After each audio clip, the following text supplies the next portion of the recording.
Creighton Killian, and today I would like to share with you my own personal behavior change experience, and also the many lessons that I was fortunate enough to learn throughout this entire process. After receiving information about the format of this particular process about a month ago, I decided that I would utilize this opportunity to transform and ultimately reconstruct what was left of my very poor sleep schedule that had developed somewhere along the transition from high school to college. That being said, after adequate online research and the utilization of the SMART goal setting technique, I decided that I would challenge myself to acquire, on average, 7 hours of sleep per night over the span of these previous 4 weeks.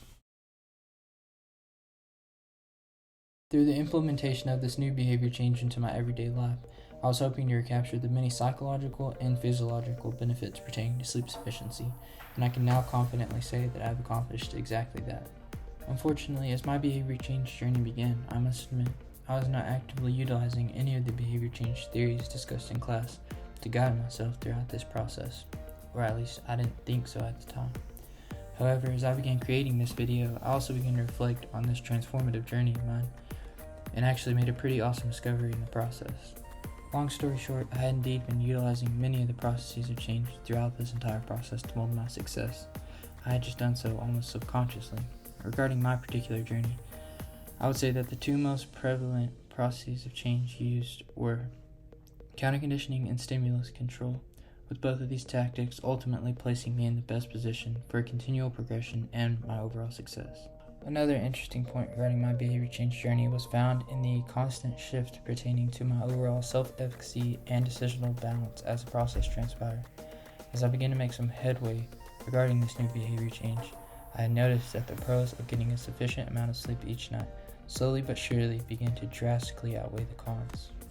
On that same note, most of the cons in this equation could have also been described as barriers standing in the way of my success. In my opinion, the most persistent barrier that I was forced to face throughout this entire process was related to staying out extremely late with friends, even though I was completely aware that these activities were cutting into my sleep schedule. And although I was not perfect at the beginning of this journey and did indeed stay out with friends some nights, I eventually noticed a transformation taking place concerning my self-efficacy as this journey continued on.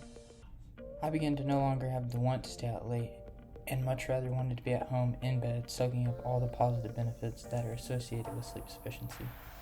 Nonetheless, not only did my self-efficacy see a transformation throughout this journey, but I also experienced a transition in my source of motivation as this process transpired as well.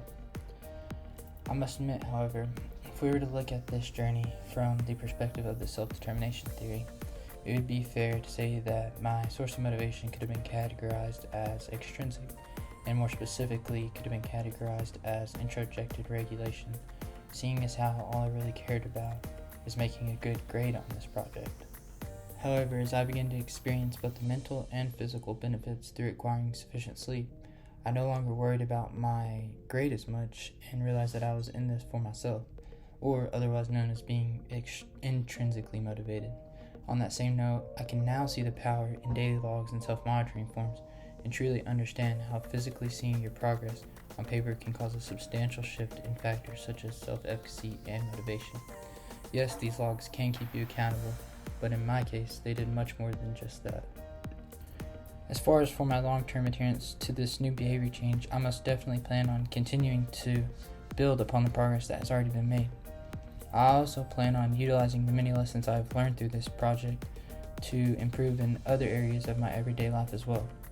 As for me personally, I have gathered 2 very important lessons that I plan on carrying with me as I begin working with other individuals in a professional setting. Number 1, change is hard. It is not something that happens overnight, over 2 nights, or even over a week. You must expect to struggle and even fail a couple times before accomplishing what you have initially set out to do.